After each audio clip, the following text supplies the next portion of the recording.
इसका शीर्षक है तीसरा साया। कहानी तीसरा साया। अविनाश एक सॉफ्टवेयर इंजीनियर था जिसे शांति पसंद थी। इसीलिए उसने शहर के शोर शराबे से दूर एक पुराने अपार्टमेंट में एक फ्लैट किराए पर लिया। फ्लैट शानदार था, बस एक अजीब बात थी। हॉल के कोने में एक आदमकद पुराना शीशा लगा था जिसे दीवार से हटाया नहीं जा सकता था। पहली रात के करीब 2 बज रहे थे। अविनाश लैपटॉप पर काम कर रहा था। अचानक उसे लगा कि कोई उसे देख रहा है। उसने पीछे मुड़कर देखा, कोई नहीं था। लेकिन जब उसकी नज़र उस बड़े शीशे पर पड़ी तो उसे लगा कि उसके प्रतिबिंब रिफ्लेक्शन के पीछे एक धुंधली सी आकृति खड़ी है। उसने झटके से पीछे देखा, वहां सिर्फ खाली दीवार थी। उसने सोचा, शायद थकान की वजह से वहम हो रहा है।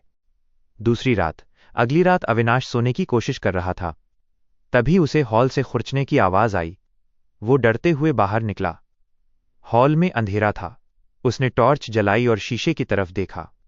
इस बार जो उसने देखा, उसके पैर कांपने लगे। शीशे के अंदर अविनाश का प्रतिबिंब तो था, लेकिन वो सोफे पर बैठा हुआ था, जबकि असली अविनाश खड़ा था। शीशे वाला अविनाश धीरे से मुड़ा और उसने अपनी उंगली होठों पर रखकर उसे चुप रहने का इशारा किया।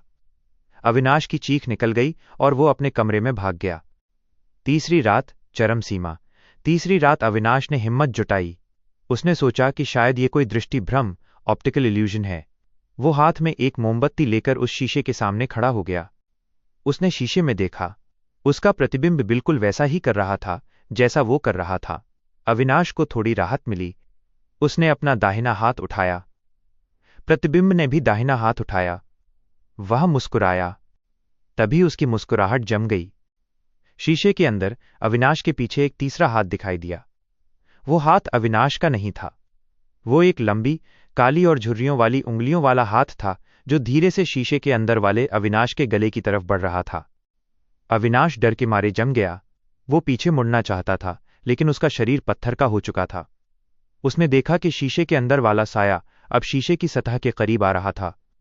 उसके हाथ शीशे के कांच को अंदर से ऐसे धकेल रहे थे जैसे वो कोई पर्दा हो। कांच में दरारें पड़ने लगीं। चटाक! ठंडी हवा का एक झोंका कमरे में आया। मोमबत्ती बुझ गई। अंधेरे में अविनाश को अपने कान के पास एक ठंडी आवाज सुनाई दी। अब मेरी बारी है बाहर जाने की और तुम्हारी अंदर आने की। सुबह अगले दिन जब मकान मालिक फ्लैट देखने आया तो फ्लैट खाली था। सामान वैसा ही पड़ा था। बस हॉल का वो बड़ा शीशा अब बिल्कुल साफ था। अगर कोई गौर से देखता तो उसे शीशे के अंदर एक धुंधली सी आकृति दिखाई देती, एक आदमी जो कांच पर हाथ